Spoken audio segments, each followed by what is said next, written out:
The South Korean government and the ruling People Power Party last week agreed to temporarily put off raising electricity and gas bills. A huge relief for households who have been battered by soaring bills in the past few months, but rate hikes are reportedly inevitable. For more on the issue, we're joined by Professor Kim Sei-wan. He's an economics professor at Ewha Womans University here in Seoul. Welcome back to the program, Professor. Good morning. Good morning. First off, what are the reasons behind the temporary postponement on electricity and gas rate hikes?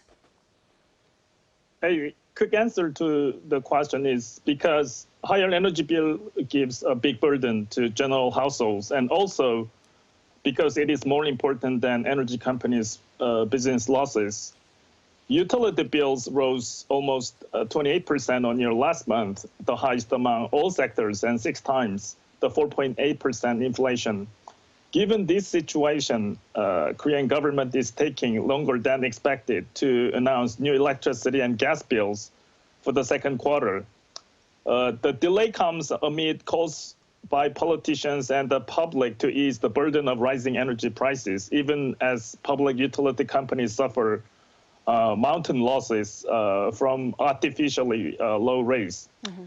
Since KEPCO and gas corporations' business losses can't be continued in the longer term, however, government will raise energy bills sometime in the second half of this year. Right, then let's delve deeper into the issue. What happens if Korea Electric Power Corporation and Korea Gas Corporation fail to raise the price of gas and energy? What will happen next? That is a very important question under this complicated situation. Mounting losses by public electricity and gas corporations are a big burden to Korean government too. Their losses should be compensated by government budget in the end, because these companies are owned and operated by Korean government. KEPCO's loss was over 32 trillion won last year, all-time high, while Korean gas corporations not received money from gas buyers, which is company's loss near 9 trillion won. Last year. The losses of these public companies will be financed through companies' bonds, and Korean Congress gave more room to sell more bonds to these companies. So energy companies' losses can give shocks to domestic bond market because these public companies' credits are simply the best in the market, and therefore private companies' bond sales will shrink in the end. Right, it's a burden for both households and those corporations. But how long will these energy price hikes be put off? It's been postponed temporarily, but when will the government eventually go ahead with the raise? As we talked about, energy bill would be raised in the second half of this year when Korean government hopefully relatively recovers. Actually, until the end of February, the Korean government believed that energy rate adjustment could be inevitable in the first half of this year. But still, higher inflation and declining domestic consumption enforced government to delay energy bill raise.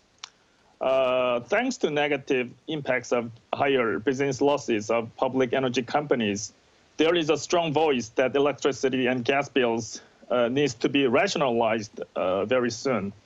But it needs to be noted that there should be something support or aids for vulnerable groups like low-income households when energy bill increases.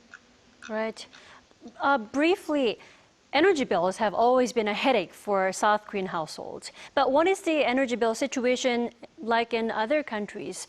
Please do share with us one example that is noticeably different from South Korea. How are other countries managing or keeping gas and energy bills under control? European countries are the most suffering from higher energy bills rise in the last 2 years. We say that unexpectedly warm weather in last winter saved Europeans because in some countries, households were about to borrow money from banks to pay skyrocketed energy bills. The annual energy inflation rate exceeded 40% last year in Europe, and then prices began to fall gradually. In last month's energy inflation was about 20% in European countries. However, many households and businesses still struggle with the cost of the energy. European governments have allocated significant support to households and businesses to mitigate the impact of larger energy bills in the middle of overall energy cost crisis. Among European countries, Hungary, Germany, and UK are the most suffering from higher energy bills of electric power and gas. Right. It sounds like it's a burden for many countries, not just South Korea at the moment, though there are variables like climate change and the warmer weather affecting the situation. That's All true. right. Yep. Thank you, Professor Kim, for joining us this morning. Thank you for having me today.